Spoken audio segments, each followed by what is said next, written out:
In the last episode, you have seen that Meghna had a terrible dream. She and her friends were going on a trip, and at that time, their car broke down. There was an ancient palace where the car was parked, which Meghna kept seeing in her dreams. To find out the secret of the dreams, Meghna's friend took her inside the palace. There, a group of bats attacked them, and at that time, they could see a woman whose legs were bent and who was dancing. When Meghna could see that woman's face, she got scared and screamed. Everyone got scared and left from there and came back home. But that night, that mysterious woman came to Meghna's house and attacked Meghna's body. It was 3 o'clock at night. Meghna's mother was sleeping soundly at that time, and just then she heard the sound of knocking on the door. She turned around but couldn't see anything at that dark. She got very scared and started shouting at Meghna in fear. Meghna? Meghna? Meghna, what's that sound? What's going on there? Meghna? The knocking sound that was happening, it stopped immediately. Found out about the presence of someone in the dark house. A mysterious statue was slowly coming towards her. She got scared and ran away. And then a blue light was seen. Meghna was coming to her with a candle in her hand. The candle's light fell on Meghna's face. Meghna's mother got scared and got up. Meghna's whole head was covered in blood. And she was laughing like a witch. She gave her a finger in his mouth and asked his mother to shut up. Meghna? What happened to you? How did you get hurt? Come, I will bandage your head. Meghna's mother took a cloth, and with that cloth, and she began to clean her head. She began to clean her head with that. Meghna took that cloth and threw it away, and his hand and feet began to shake. Meghna's mother was very scared to seeing this. Meghna? Meghna, what happened to you? Meghna, what are you doing alone? Meghna ran towards her mother very angrily. Her eyes was on fire.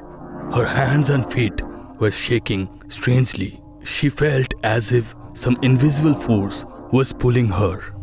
She turned her face towards the temple and sat down.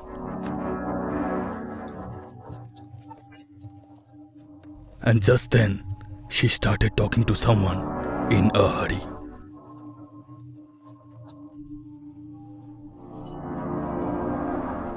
Gomti had thought that something had happened to Meghna. But she didn't say anything. She quietly whispered the name of God in her sleep. She was praying fearfully. The next morning when Gomti woke up, he saw Meghna was still sleeping next to her. Suddenly, she said, Meghna, are you okay?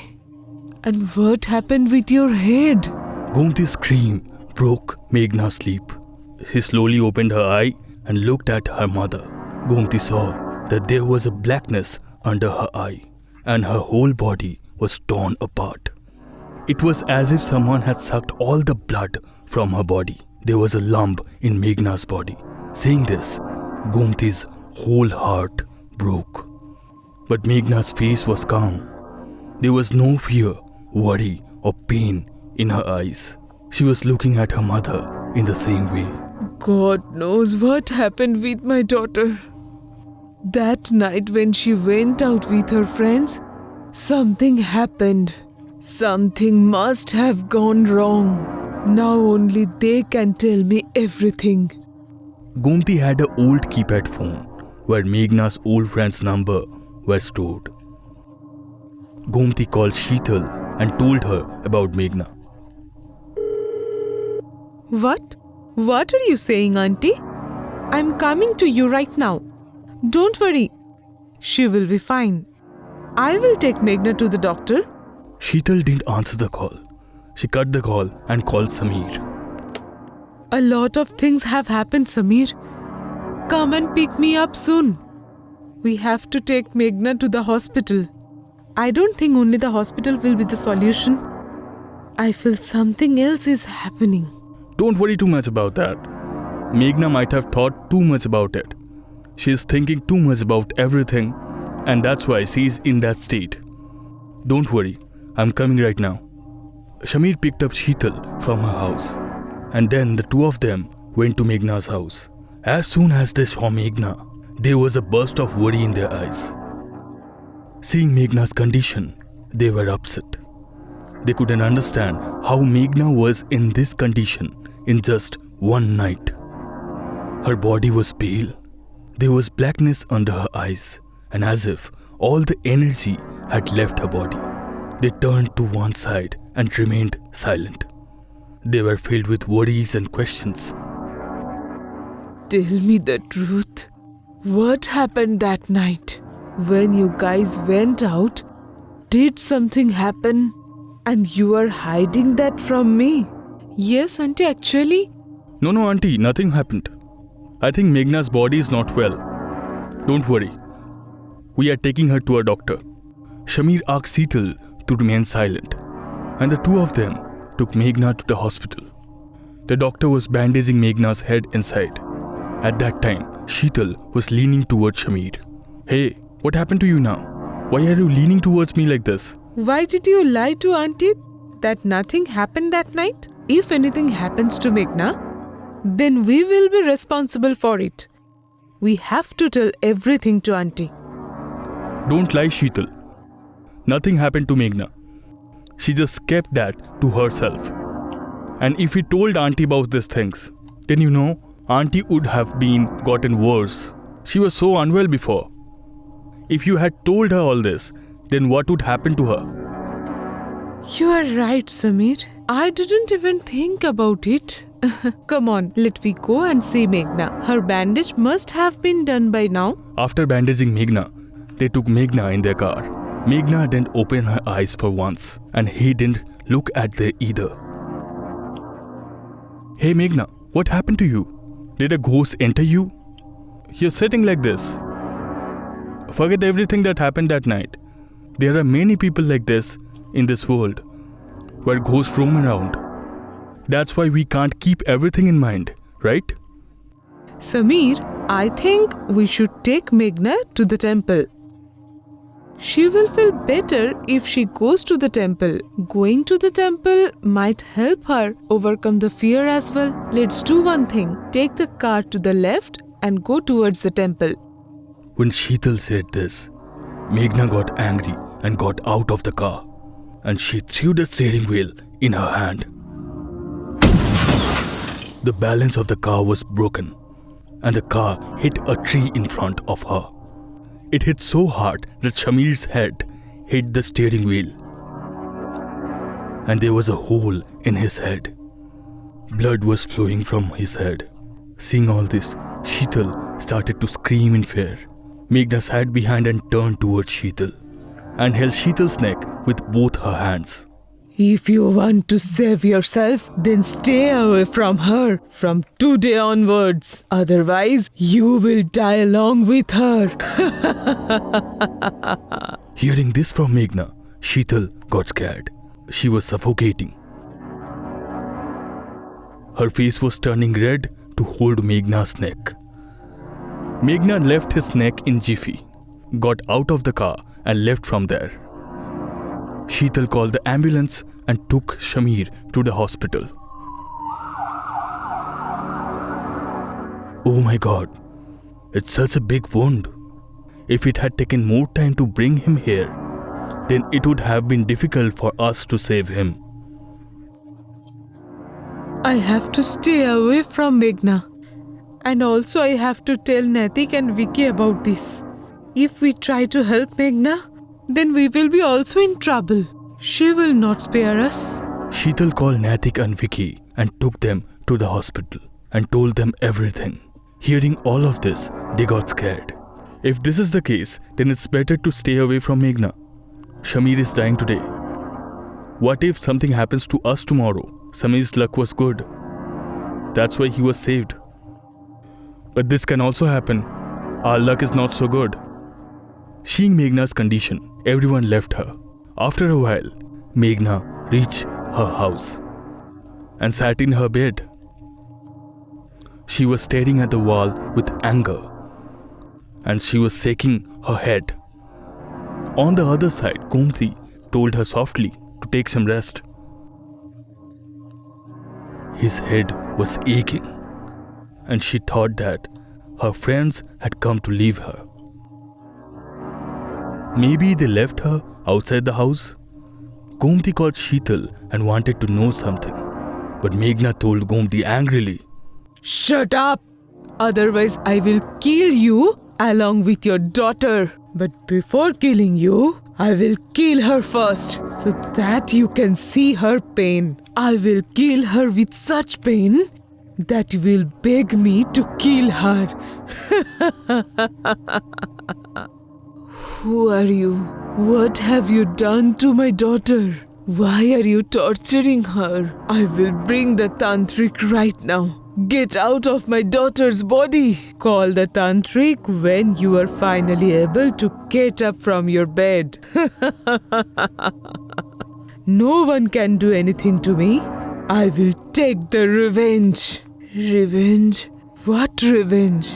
Why do you want to take revenge on my daughter? You will know that very soon. But as long as you can know, then you will have no other options for regret. Meghna started laughing loudly by looking at her. She saw an insect walking on the table. She picked it up and ate it like a chocolate. She turned her head back completely and her eyes became completely white. Suddenly, she fell down. Then their neighbor Maya auntie came to their house.